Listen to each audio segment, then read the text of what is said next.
Di era digital ini, kepercayaan dan keamanan menjadi hal yang paling mendasar. Ketika data menjadi landasan berbagai keputusan dalam kehidupan sehari-hari, mulai dari layanan publik hingga aktivitas ekonomi, maka kita memerlukan sistem yang mampu menjamin keamanan dan keaslian informasi.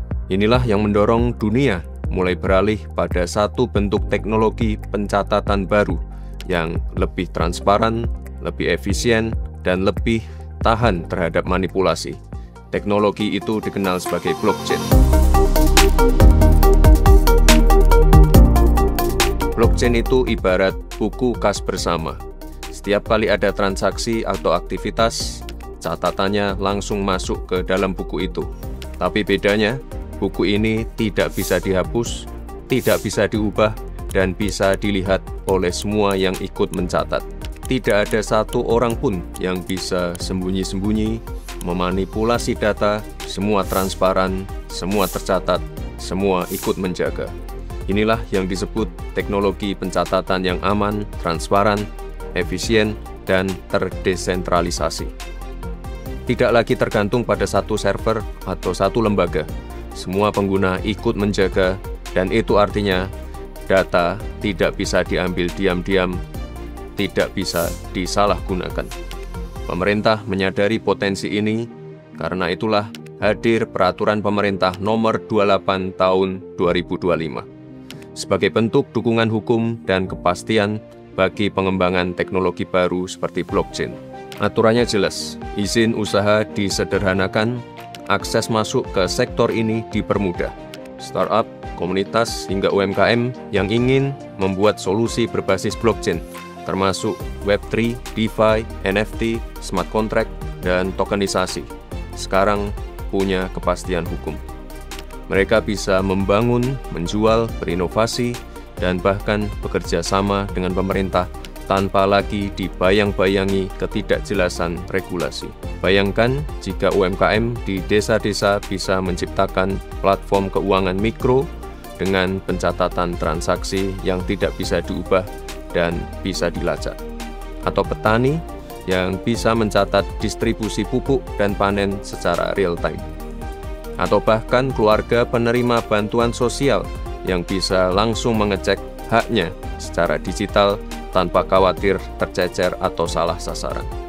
Karena inilah teknologi yang memberi hak atas data, bukan hanya untuk pemerintah, tapi juga untuk masyarakat.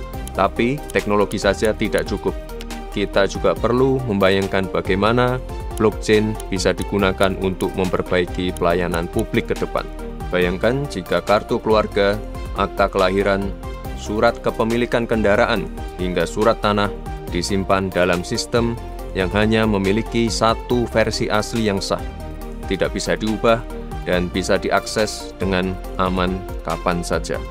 Inilah potensi blockchain menciptakan sistem pencatatan yang terjamin keasliannya, efisien secara biaya, dan jauh lebih transparan dibandingkan sistem konvensional. Blockchain bukan sekedar teknologi, ia adalah ekosistem yang hidup dengan aturan, nilai, dan sistem tersendiri. Saat dunia bergerak cepat ke arah ini, dan banyak negara yang telah melangkah lebih dulu, baik dengan membangun sistem layanan publik, identitas digital, hingga tata kelola dokumen berbasis blockchain, maka Indonesia harus segera beradaptasi pada teknologi blockchain ini. Melalui PP Nomor 28 Tahun 2025, pemerintah mulai menyiapkan arah kebijakan atau roadmap yang lebih jelas sebagai bagian dari visi besar hilirisasi digital.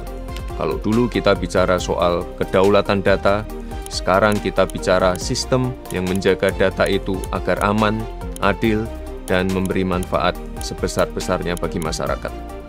Seperti yang sering ditegaskan oleh Bapak Presiden Prabowo, hanya dengan menguasai sains dan teknologi, kita bisa melompat dari kemiskinan menjadi bangsa yang maju dan berdaulat.